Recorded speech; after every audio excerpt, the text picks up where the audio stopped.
En tant que vidéaste entrepreneur, un trépied est un outil sur lequel je suis capable d'investir une certaine somme. La raison est qu'un trépied n'est pas soumis à ce que j'appelle l'obsolescence technologique. Vous savez, c'est le nom que je donne au fait que les nouvelles technologies chassent les anciennes. Par exemple, le Mavic Pro 2 a chassé le Mavic Pro 1, le DJI Ronin S2 a chassé le DJI Ronin S. Même si ces objets demeurent fonctionnels, personnellement j'utilise toujours mon DJI Ronin S, n'empêche qu'à la revente, les anciennes technologies en prennent un gros coup. Aujourd'hui, je ne pense pas qu'un Ronin S d'occasion se vende très cher. Mais ce problème ne touche pas les trépieds, car un bon trépied aujourd'hui sera toujours bon demain.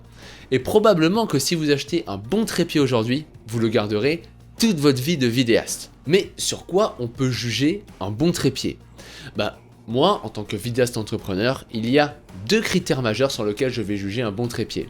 Le premier critère, c'est sa robustesse, et le second critère, sa précision de cadrage. Voilà, moi je veux pas passer 1000 ans à cadrer une scène parce que la rotule se déplace un peu à gauche ou un peu à droite. Et ça, c'est un problème typique des trépieds pas chers. Le trépied que je vais vous présenter aujourd'hui m'accompagne sur tous mes tournages pro depuis un certain temps maintenant. Il s'agit du Manfrotto 055, un célèbre trépied qui a traversé les âges, mais qui est toujours au top. Ce trépied est capable de supporter 9 kg de charge utile, autant vous dire que ça supportera largement tous les hybrides du marché. Et il possède deux points forts. Il est ultra polyvalent et il possède un système d'attache très bien pensé qui garantit une grande stabilité et une grande ergonomie. Le nom de cette technologie propre à ce trépied est le QLP pour Quick Lock Power. Bon, le mieux je pense, c'est que je vous montre. Sur un trépied classique, là c'est un trépied à 50 €, nous avons ce type d'attache. Ce sont des petites attaches en plastique, souvent peu rigides et vraiment sensibles à la casse. Sur le trépied Manfrotto, nous avons une attache différente qui renforce la rigidité du trépied et qui est très ergonomique. Déplier et replier ce trépied est extrêmement simple et peut se faire à une seule main. C'est un type d'attache très bien pensé. L'autre point fort de ce trépied, c'est sa polyvalence. Et là, préparez-vous à être ébahi. Premièrement, ce trépied déplié à fond avec la colonne centrale poussée au maximum permet d'atteindre une très grande taille. Voilà, si je me tiens debout à côté du trépied, regardez la différence. Je fais 1m83 et je semble ridiculement petit en comparaison de ce trépied. Et là, si je compare avec ce trépied basique que j'utilisais tout à l'heure, la différence de taille est vraiment flagrante. L'autre point que je trouve vraiment génial est le fait que la colonne centrale de ce trépied peut se tourner à 90 degrés pour vous permettre de faire des plans créatifs ultra intéressants. Pour cela, il suffit d'appuyer sur le bouton en bas de la colonne, de le remonter et de courber à 90 degrés. C'est un système très simple d'utilisation. Les trois pieds du trépied peuvent être dépliés pour vous permettre de raser le sol et faire des plans tout aussi créatifs. Pour cela, vous devez simplement appuyer sur les boutons au sommet des pieds. Rien de très compliqué à comprendre. En bref, ce trépied est très polyvalent, tout en conservant cette robustesse et cette précision de cadrage que je recherche sur un trépied.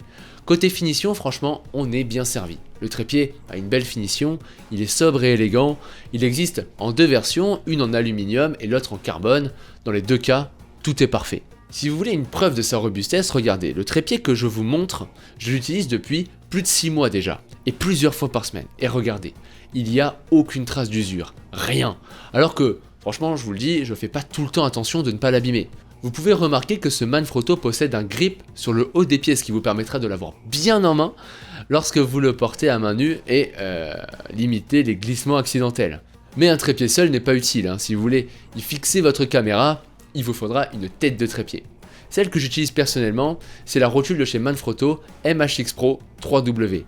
Cette rotule peut supporter un poids maximum de 8 kg, donc on perd 1 kg, mais c'est largement suffisant et ça supportera encore une fois largement tous les hybrides du marché. Pour vous donner un exemple, 8 kg c'est le poids de la Arri Alexa SXT, et c'est une caméra qui ressemble à ça. Personnellement, ce n'est même pas dans mes possibilités d'utilisation, donc cette charge utile est largement suffisante pour l'utilisation que j'en ai. Et si on en revient à cette rotule, elle répond parfaitement à mes attentes car elle est compacte, précise et fiable. Et c'est tout ce que je demande d'une rotule. Elle a des poignées rétractables, ce qui la rend vraiment compacte en position fermée. Elle est facile à transporter et elle rentre dans mon sac sans problème. L'autre point fort et très important pour moi, comme dit au début de la vidéo, c'est la précision de réglage de la rotule. Et là, il n'y a rien à dire. La rotule permet de contrôler les trois axes indépendamment les uns des autres. Le réglage est précis. Vous avez des bulles de niveau pour régler votre cadrage au millimètre. Et une fois en place, ça ne bouge pas. Je vous ai fait un petit comparatif. À gauche, je fais mon cadrage avec le Manfrotto M055 et à droite, j'essaye de faire exactement le même exercice avec un trépied basique qui coûte une cinquantaine d'euros. Vous pouvez voir que sur la gauche, là où je filme avec le trépied Manfrotto, l'image reste très stable. Là, je recadre un tout petit peu, mais sur la droite, c'est vraiment une catastrophe. Le trépied même se décale légèrement sur la droite sans que j'y touche. Et ça, c'est un problème typique des trépieds pas chers. En plus de tout ça, vous pouvez contrôler la friction sur tous les axes pour vous aider à avoir des mouvements précis. Par exemple, pour suivre un sujet, ce qui s'appelle un pan, grâce à la friction, vous pouvez être ultra précis dans votre mouvement. Regardez cet exemple, ici j'essaie de suivre un sujet avec le Manfrotto. Remarquez que le mouvement est lisse, net et sans à-coups. Si on reprend l'exemple du trépied pas cher, c'est déjà largement moins net. Niveau finition, encore une fois, rien à dire, tout est net, tout est bien fini et tout est très solide. Encore une fois, j'utilise cette rotule plusieurs fois par semaine depuis plus de 6 mois et elle semble encore comme neuve. Le seul point négatif que j'ai à dire à propos de ce trépied et de cette rotule, c'est pas vraiment un point négatif en fait, ça va juste dépendre de pourquoi vous voulez un trépied et de votre utilisation personnelle. Si vous recherchez un trépied pour faire des prestations professionnelles comme ce que je fais, de l'interview, des portraits, etc. Franchement, foncez les yeux fermés, c'est juste ce qu'il vous faut. Par contre, si vous cherchez un trépied que vous prendrez avec vous en randonnée, là par contre je dois vous avertir. Le poids du trépied en aluminium plus la tête est de 3,5 kg. Ça ne semble pas lourd à première vue, mais à se trimballer en randonnée, ça pèse quand même son poids. Alors ce n'est pas vraiment un point négatif parce que ça va juste dépendre de votre utilisation. Personnellement, moi j'utilise ce trépied tout le temps pour des prestations professionnelles. Je le mets dans la voiture, je vais jusqu'au lieu de tournage, je le porte jamais. Et même lorsque j'utilise personnellement, je ne fais pas de randonnée avec. En fait, je vais juste à un endroit accessible en voiture ou alors je marche 10-15 minutes max avec le trépied dans les mains et puis c'est tout. Il existe en version aluminium et carbone, cette dernière version est plus chère mais baissera le poids du trépied de 2,5 kg sans la tête à 2 kg.